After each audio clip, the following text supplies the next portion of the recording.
We may not think about it very much, but horses are one of the most practical and convenient modes of transportation in Minecraft.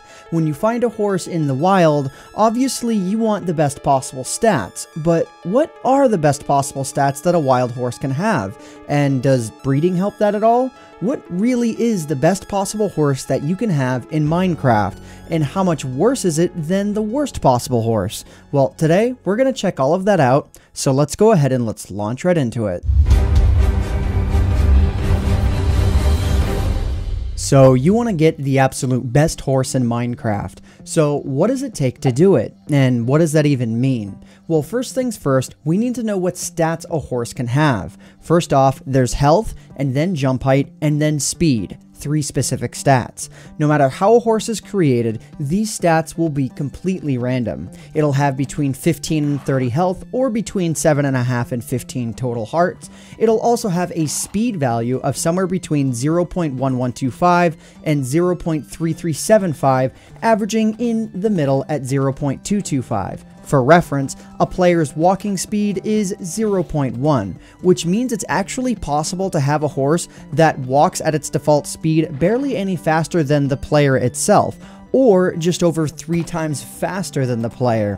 And last but not least, horses also have a unique jump strength ranging from 0.4 to 1.0, again averaging somewhere in the middle at 0.7. And again, for reference, the player's jump strength is around 0.43, which means it's actually possible to get a horse that can't even jump as high as the player. But what does all of this mean in practical terms?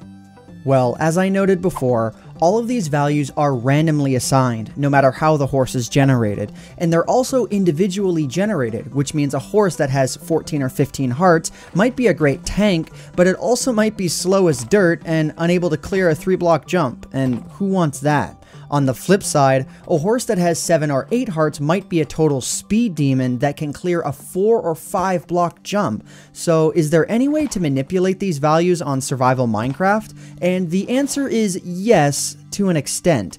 Many people say that breeding is the path to a perfect horse, but is it really?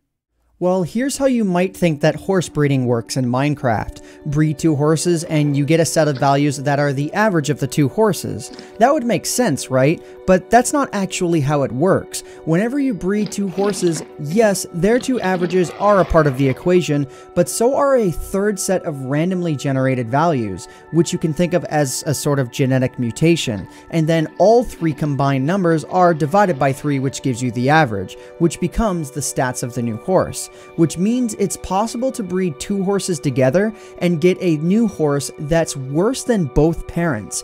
However, on the flip side, if you keep breeding your 2 best horses together over and over and over again, eventually you might actually get a horse that's better than the parents in every way, and then you can use that new, better horse in the breeding process. As a side note, the color of the horse has no effect on the stats that it'll have, nor does the kind of food that you give the horse before taming it.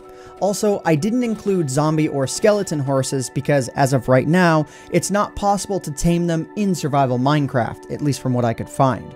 So yeah. I think that just about covers all of the information that I wanted to cover.